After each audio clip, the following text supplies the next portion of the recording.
It started when I was 4 years old. I saw a man behind my mother, wearing an all-black suit. He almost reminded me of my grandfather, but the second he appeared, I was terrified farther than my little mind could comprehend. My mom was supposed to go to the store and leave me with my big sister, Abigail, but I cried and cried, saying the man was behind her. Finally, exhausted, she threw her purse down and stormed back into her room, annoyed. She was shocked when she found out the store she wanted to go to was robbed on the news, leaving no survivors. When I was 12, I went to my best friend's house.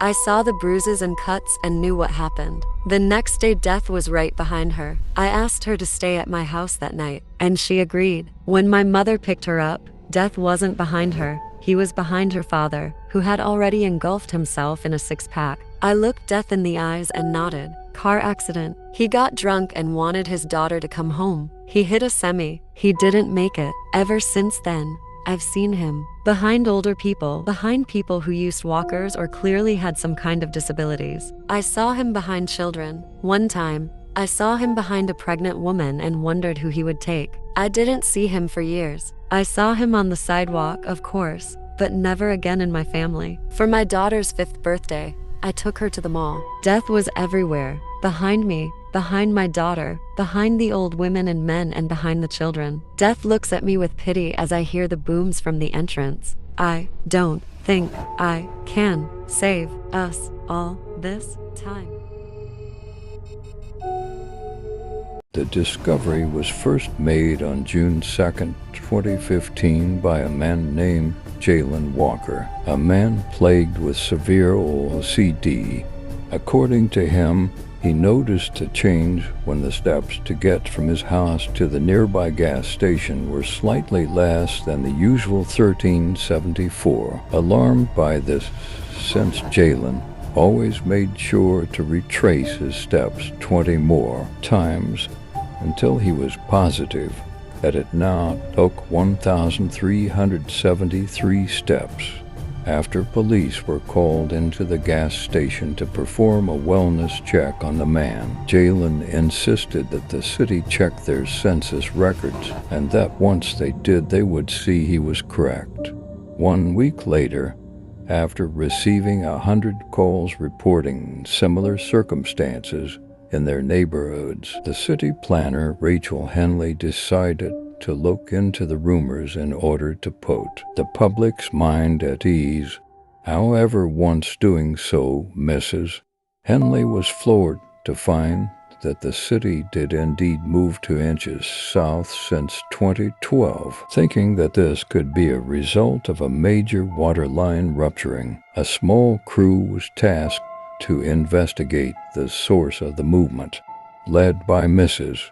Henley, it would take nearly a week for the crews to find anything out of the ordinary. Then on June 16th, one of the contractors, named Jackson Lee, found a small fissure roughly 2 inches in size, roughly a half-mile from the initial sighting. It is reported that once Mr. Lee had found the fissure, he had shined his flashlight down the fissure. We do not know this for sure, as shortly after finding the source, Mr. Lee would become inconsolable. After several days, he finally was able to say a single sentence: "Close the gap." Unfortunately, Mr. Lee would go on to commit suicide after being released from the hospital. Curious to what had made Mr. Lee so distraught, Rachel Henley and local geology professor Dr. Neil Gallagher decided to investigate the fissure further. Once down there, they discovered that the fissure had separated by over a foot since the report Mr. Lee gave. Wanting to investigate further, Rachel decided to rappel down into the fissure while reporting everything she saw to Dr. Gallagher. As she descended, she noted that the fissure seemed to go down almost indefinitely and would become incredibly spacious. After she reached the end of her rope, Rachel reported that she could no longer see the walls of the fissure and that she was above a massive open space. After pulling out her camera and taking several photos, a scream could be heard echoing from the chasm. Quickly looking at his computer, Dr. Gallagher's eyes widened. It was a massive, perfectly symmetrical face. He scrolled to the next photo, but before he could look at it, his walkie-talkie exploded with sound. It just blinked. He looked back at his computer and screamed. The face was now staring directly at him, and to his horror began to smile. What's the point in having a state-of-the-art building with a private office if the goddamn elevator doesn't work? I have a Fortune 500 company to run. I've got more important things to do than just being stuck here. I'm the one whose name is on the goddamn building. Why am I stuck here? Now. Stay calm. It's only been 20 minutes. Losing your temper won't get you anywhere. You'll be out in no time. At least in the meanwhile, I can enjoy the view. I must say, these glass elevators were a nice touch. There's something prestigious about them. They help keep up appearances, and it's all about appearances. I could do without the rain, though. It's really coming down. I can't complain too much. It's still rather pretty, and yet, is it just me or is something out there? No? Don't be silly, Stanley. Don't be silly. It's just my reflection in the glass. My mind is playing tricks on me. How much longer will I be stuck in here? I keep looking at that reflection, and this doesn't look right. My hair isn't that long. Did the elevator just lurch? Who the hell is working on this? Don't do that.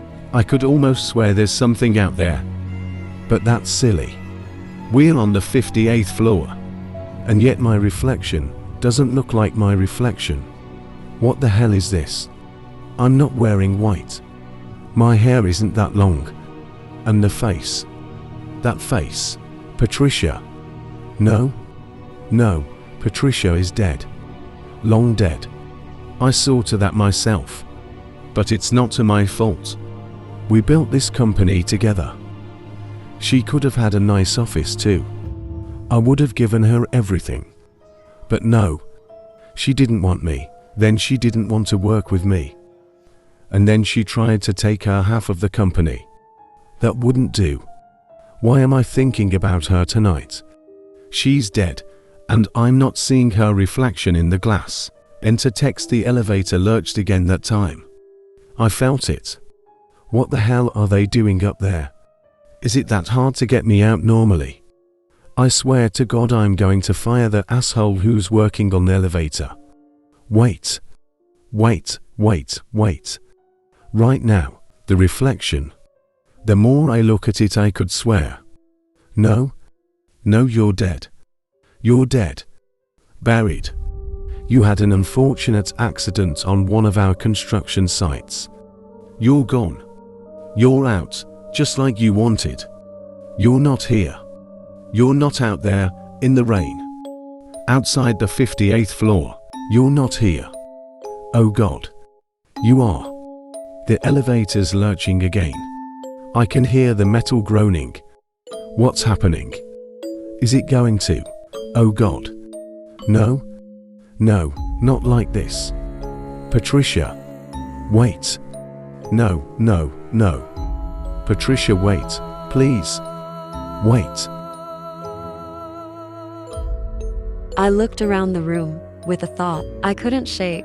These objects had weird texture. Somehow they all seemed fake. I went to grab my knife to ensure there's no mistake. My suspicions were confirmed that everything was cake. I revealed this to my loved ones when my mind began to break.